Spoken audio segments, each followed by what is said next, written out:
Ju njohim me edicionin informativ të lajmeve. Kjo është Radio 7. Marrëdhëniet Prishtinë-Beograd ishin kryefjalë e takimit ndërmjet të dërguarit special të Bashkimit Evropian për dialogun mes Kosovës dhe Serbisë, Peter Sorensen, në një takim me të dërguaren speciale të Mbretërisë së Bashkuar, Dame Karen Pierce. Përmes si njoftimi, Sorensen ka bërë të ditur se gjatë takimit me Pierce kanë biseduar për rëndësinë e angazhimit të vazhdueshëm diplomatik në kuadër të dialogut Kosovë-Serbi, si dhe për nevojën e ruajtjes së ritmit të procesit që synon arritjen e një marrëveshje gjithëpërfshirëse për normalizim. E ngarkuara me punë ambasadës amerikane në Kosovë, Anu Patripati theksoi rëndësinë e forcimit të sigurisë energjetike të Kosovës përmes bashkëpunimit me Shtetet e Bashkuara. Apeli erdhi në një takim mes Odës Ekonomike Amerikane në Kosovë mbi politikën për gazin natyror të lëngshëm. Ajo ka theksuar se Shtetet e Bashkuara janë të gatshme të jenë partnere me Kosovën në zhvillimin e sektorit energjetik dhe në tërheqjen e investimeve strategjike në këtë fushë. Në fokus të diskutimeve ishte edhe rëndësia e sigurisë energjetike, e cila u vlerësua si element kyç i sigurisë kombëtare dhe stabilitetit ekonomik të vendit. Radio 7, zëri pozitiv i qytetit.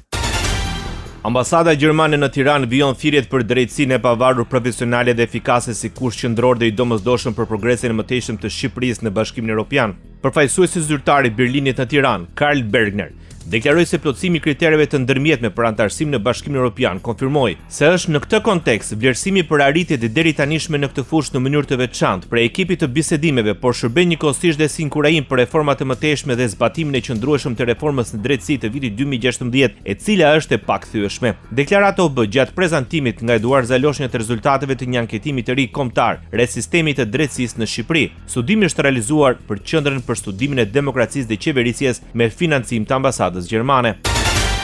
Pabarazia në financimin e partive politike gjatë zgjedhjeve ishte shqetësimi i ngritur nga kryetari i Partisë Demokratike në takimin me përfaqësuesit e Komisionit të Venecias në Tiranë. Pas takimit, Sali Berisha deklaron se diferenca mes Partisë Demokratike dhe partisë në pushtet ka qenë të paktën në 2700 euro vetëm nga përdorimi i parave të buxhetit. Sipas tij, qeveria ka organizuar 4530 aktivitete gjatë periudhës zgjedhore të financuara me para publike. 4530 ngjarje me një kosto nga disa qindra euro në 7 milion euro.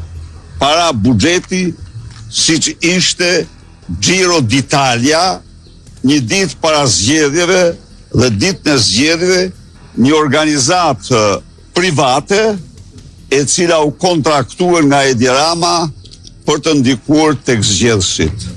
Krahas asaj, Berisha deklaroi se qeveria përdori pensione dhe faljen e detyrimeve financiare për qëllime elektorale. Sipas ish-kryeministrit, nga 43 kallëzime të depozituara për shkelje zgjedhore, është dhënë vetëm një penalizim, ndërsa të gjitha rastet e tjera janë amnistuar. Mund të them se nga 43 dosje të dërguara të shqyrtuara, vetëm një penalizim, që të gjitha tjerat amnisti nga skapi partisë, duke u dëshmuar kështu një problem madhor për pluralizmin politik dhe demokracinë.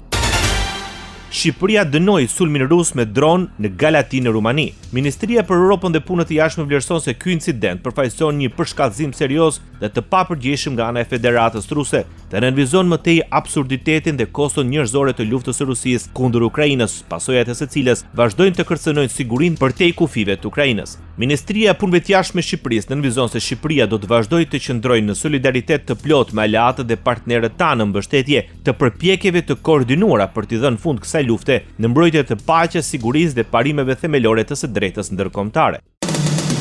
Ndoqët lajmet shkurt në Radio 7, zëri pozitiv i qytetit.